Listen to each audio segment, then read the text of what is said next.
La situation là-bas, comme je vous l'ai dit, est sous contrôle après la première vague. Conquérir Kharkiv est très difficile. C'est une grande ville et nous disposons de forces qui combattront longtemps. Cela signifie qu'ils devront déployer de grandes forces pour y parvenir. Par conséquent, le plus important pour eux est d'éloigner autant que possible nos troupes de l'Est. Bruno Darou avec nous en plateau. Merci d'être là, Bruno. Ce qu'on retient et ce qu'on ressent aussi dans ces mots du président Zelensky, c'est toute cette inquiétude autour du sort de Kharkiv, cette grande ville du nord-est du pays.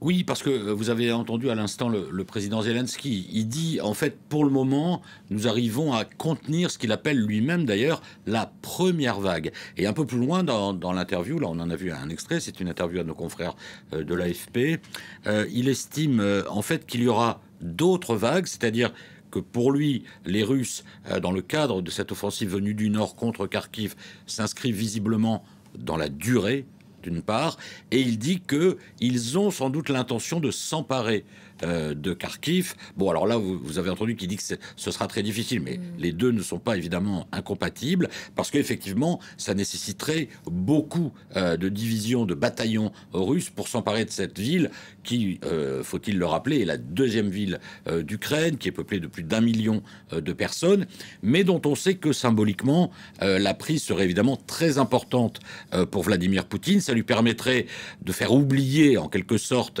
son échec à Kiev, en rappelant qu'à une époque, Kharkiv a été la capitale de l'Ukraine. Et donc, si les Russes arrivaient à s'emparer de Kharkiv, ce serait un succès à la fois stratégique et symbolique extrêmement important.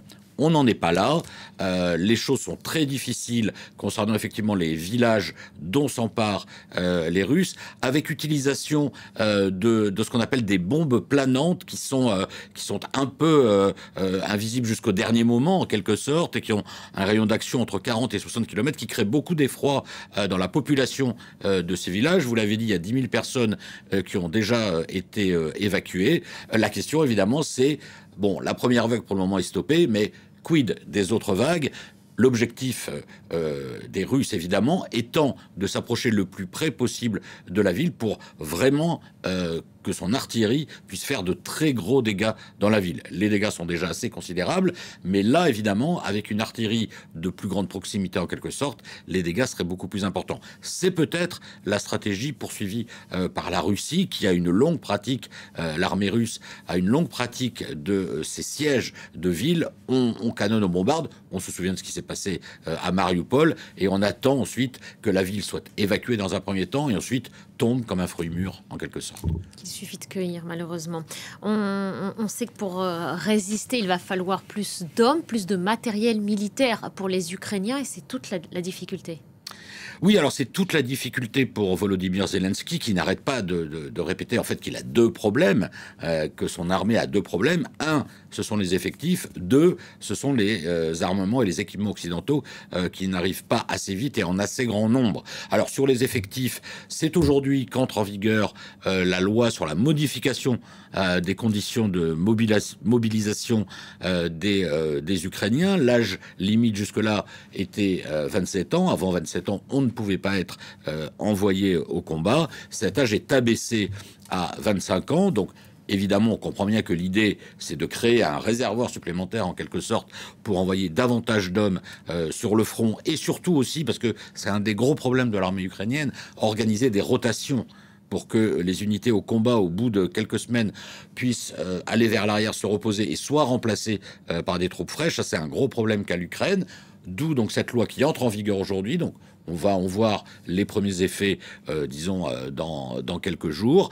Une loi complétée par un dispositif législatif aussi qui fait beaucoup débat en Ukraine sur le fait que des détenus en fin de peine, alors, à voir dans les détails ce que ça veut dire concrètement, seraient libérés pour rejoindre le front. Ça ressemble un peu à ce qu'avaient fait les Russes, sauf que les Russes, eux, c'était tout type de détenus, et même s'ils étaient en début de peine, etc. Mais on voit que ça traduit surtout le problème de la Russie avec ses effectifs. L'autre problème, ce sont donc les armes et les équipements. Dans l'interview dont on a vu un extrait, Volodymyr Zelensky estime qu'il faudrait que les Occidentaux lui livrent très rapidement 120 à 130 avions de combat pour pouvoir arrêter efficacement l'avancée des troupes russes. Bon, on voit que c'est très compliqué à obtenir très rapidement, mais c'est voilà à ce niveau-là qu'il estime les besoins. Il ne s'est pas exprimé en revanche sur les accusations de la Russie qui accuse des bombes guidées françaises et des systèmes aussi américains d'avoir été utilisés par l'Ukraine pour bombarder la ville de Belgorod en Russie. Bon, ça n'a pas été prouvé, mais on voit bien l'intérêt de Moscou, c'est de mettre en difficulté et l'Ukraine et les alliés occidentaux de l'Ukraine. Merci beaucoup Bruno, merci pour cette analyse.